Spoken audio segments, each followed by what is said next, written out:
Allah simpan harta kita di sisi Allah, nanti pas kita butuh Allah kasih. Kan saya sering ngasih analogi kayak kita nyimpan uang di bank kan. Kita kan tenang, nyimpan uang di bank 100 juta, 1 miliar, sekian miliar, tenang kan? Kenapa? Karena kita percaya uang kita di bank itu gak hilang. Catatannya tuh rapih. Dan kita dikasih misalnya rekening koran kalau kita minta, atau kita bisa cek secara online. Dan kapanpun kita butuh kita bisa ambil. Bisa ditarik di ATM, bisa digesek di kasir, bisa juga langsung datang ke banknya. Jadi kita gak khawatir. Di mana aja kita bisa gesek, kita bisa transfer dengan cara online.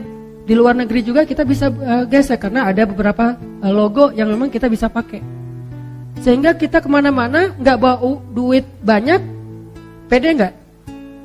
Kita punya tabungan 1M di bank, pakai kartunya, kartu yang standar internasional. Bahkan kalau perlu yang modelnya tuh gold atau platinum yang bisa ditarik angkanya gede-gedean. Terus kita ke luar negeri nih, ke Singapura aja yang dekat. Kita cuma bawa uang ya sebutlah 2 juta, 3 juta yang sebetulnya untuk belanja mungkin kurang. Kalau ada butuh apa-apa, bayar hotel apa segala macam kurang. Tapi kita bawa kartu, tenang gak teman-teman? Tapi kan kita gak punya uang cash, tapi kan ada kartu. Gitulah kita dengan Allah. Jangan lihat apa yang kita pegang, lihat apa yang tersimpan di sisi Allah. Masalahnya percaya gak sih sama Allah? Ini gak fair nih, ke bank kita percaya, ke Allah enggak. Kan yang disimpan di sisi Allah sama jaminannya dengan bank, bahkan lebih dahsyat, lebih kuat jaminannya. Allah gak pernah ingkar janji, Allah gak mempersulit kita, dimudahin kok. Buktinya apa? Yuridullahu bikumul yusra wala yuridu bikumul usra.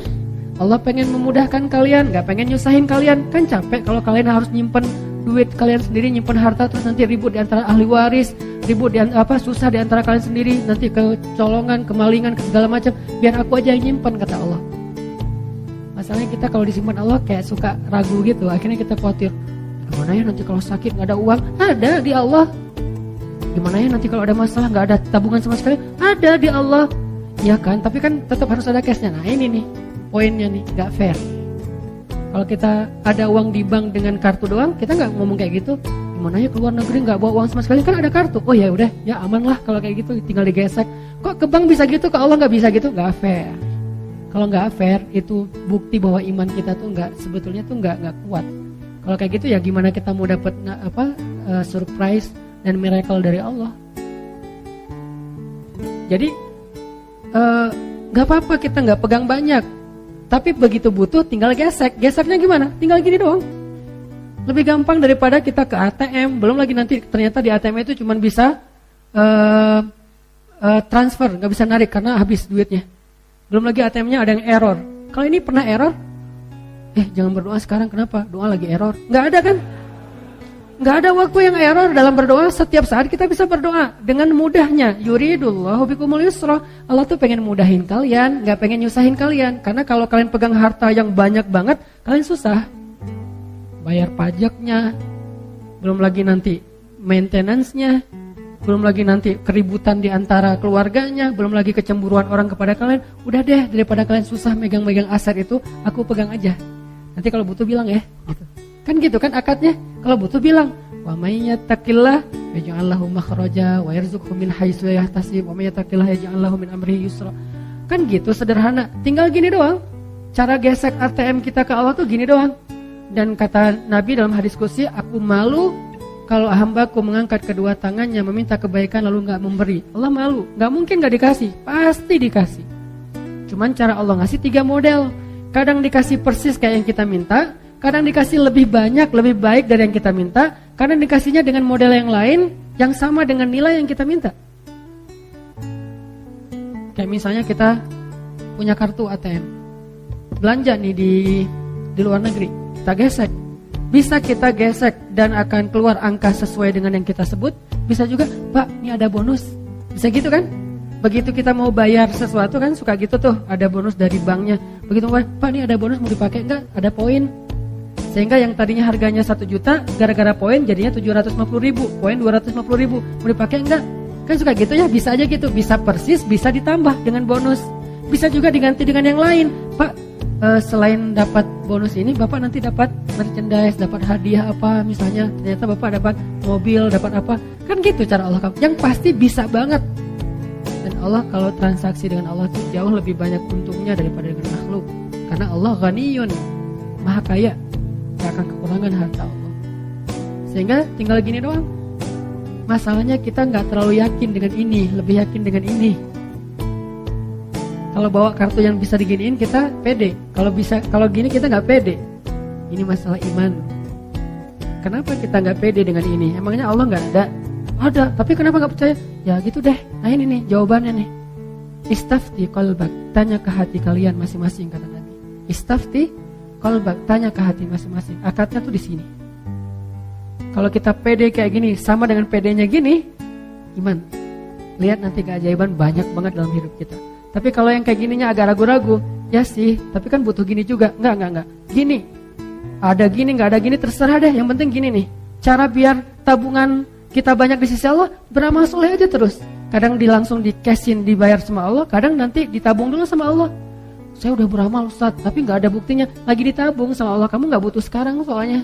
Nanti pas butuh, tinggal gini, Allah kasih. Tapi kan Allah enggak secepat itu ngasihnya. Siapa bilang? Manusia aja bisa instan, masa Allah gak bisa? Jangan sampai kita menganggap manusia bisa lebih dari Allah. Ini bukan teori rububiyah, uluhiyah, asma dan sifat. Ini praktek langsung ke dalam hati kita. Daripada kita hanya terjebak dalam teori, hafal semua teori rububiyah, hafal semua teori uluhiyah, tapi begitu dikasih pilihan hidup, bingung, ragu.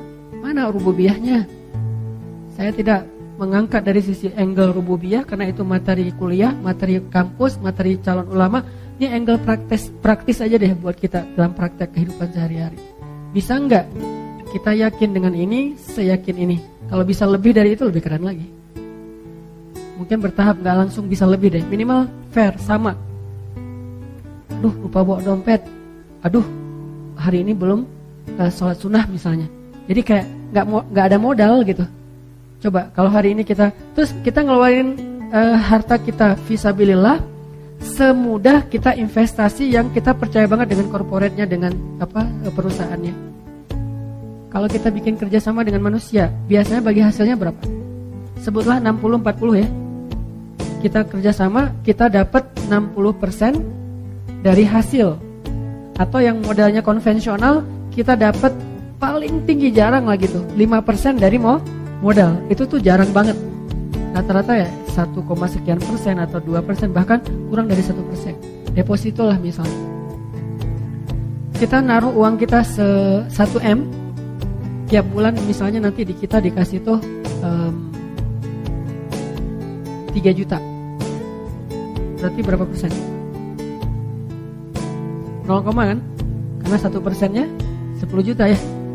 Berarti 0, sekian. Nggak sampai 1%. Kita percaya, naruh duit kita di deposito, kemudian tiap bulan kita tunggu aja. Oh, nambah 1,3 juta. Bulan kedua 6 juta, bulan ketiga 9 juta, bulan ke-6 udah bisa beli motor. Gitu kan kita mikirnya. Kenapa kalau ke Allah kita ragu? Udah kasih aja ke Allah. Allah balikinnya tuh bukan 0,%, 700 kali lipat. Masalahnya kita, ya sih. Itu untuk masalahnya tuh. Malah kasih aja deh. Ntar Allah ganti. Enggak, buktinya enggak 700 kali lipat, karena disimpan. Coba kalau dikasih 700 kali lipat blek cash, kita kewalahan nyimpennya. Ntar kita susah sendiri. Kan Allah bilang, yuridullahu bikumul yusra. Allah pengen mudahin kalian. Jadi dikasih, tapi disimpan sama Allah. Kamu enggak percaya sama saya? Kan gitu kan pertanyaan Allah harusnya kan ya? Percaya Allah, yaudah deh, enggak apa-apa, Allah aja yang simpan. Udah disimpan sama Allah. Nanti pas butuh tinggal gesek. Ya Allah, yang kemarin boleh dicairkan dikit enggak? Itu kan hadis tentang 3 orang yang terkurung di dalam gua kan? Ya Allah, dulu saya pernah gini, dulu saya pernah gini, dulu saya pernah gini. Boleh enggak saya minta sekarang balasannya? Kalau engkau ridho, Allah balas. Itu hadis sahih. Berarti boleh dong kita beramal terus ditabung di sisi Allah. Nanti someday ketika kita butuh, kita tinggal bilang dengan bahasa kita. Walaupun enggak sevulgar itu sih, ya Allah dulu saya ada amal ini, boleh enggak sekarang saya ditolong sedikit, dengan pastinya Allah menyimpan lebih banyak lagi pahalanya. Pahala itu bukan kalimat teman-teman, pahala itu berbentuk. Bahasa Indonesia yang lebih tepat itu pahala, ajrun itu upah, jaza itu reward. Jadi benar-benar dikasih itu upah, reward. Cuman nggak tahu dari mana asal kata pahala, saya nggak ngerti bahasa Indonesia asal muasal pahala. Cuman kalau kita terjemahin bahasa yang lebih dekatnya, ajrun upah, ujroh, jaza reward. Dan Allah nge-reward kita banget terhadap semua amal kita. Nggak ada yang nggak di-reward sama Allah. Bahkan lebih baik dari yang kita lakuin. Masalahnya nggak semuanya dikasih fisik. Karena kalau dikasih fisik, satu, takutnya kita malah sombong. Aset ada di mana-mana, wah, gaya gitu kan ya. Terus kita jadi malas berdoa sama Allah. Padahal berdoa itu ibadah. Ngerasa udah nggak perlu berdoa juga bisa langsung ngambil. Nah, Allah pengen ngebonding kita nih. Kalau kamu butuh minta ya, nah nggak susah dah minta sama saya juga. Tinggal gini aja pasti aku kasih kok. Dan Allah yang nyimpen. Kalau Allah nyimpen lebih aman, nggak ada malingnya, nggak ada errornya, nggak ada manipulasinya, nggak ada pajaknya. Allah yang simpan. Mau yang gimana? Kalau kita percaya, ya udah deh ya Allah, sebagian besar engkau simpan aja, saya dikasih sebagian kecil aja, asal bisa punya rumah, punya mobil, punya tabungan dikit gitu ya. Nanti kalau kurang tinggal minta lagi sama Allah. Jadi kalau kita benar-benar berakad dengan Allah kayak gitu teman-teman, kayak fairnya kita berakad dengan manusia, apa sih masalah hidup kita? Baru berlaku aja banuli amril mu'min. Orang mukmin itu seru hidupnya tuh, santai, woles, gak ada masalah. Ada masalah? Ya Allah, ada masalah nih. Gimana dong ya Allah, bantuin dong. Langsung ditolong sama Allah. Tapi kita ngomong ke Allah tuh dengan ragu sih masalahnya. Ibarat kartu ATM, udah banyak baret-baretnya, jadi kita gesek, Pak ini gak berlaku, oh ya udah ganti lagi yang lain, ganti lagi sampai satu kotak kartu gak ada yang berlaku. Soalnya bukan kartu ATM yang kita kasih, kartu Game Master, gak akan keluar duit. Jadi iman kita tuh masih belum ATM, belum ada saldonya. Kartu sih, tapi bukan saldo isinya, cuman untuk bisa main doang. Jadi coba kita bangun istafti qalbak, bertanya ke hati kita masing-masing.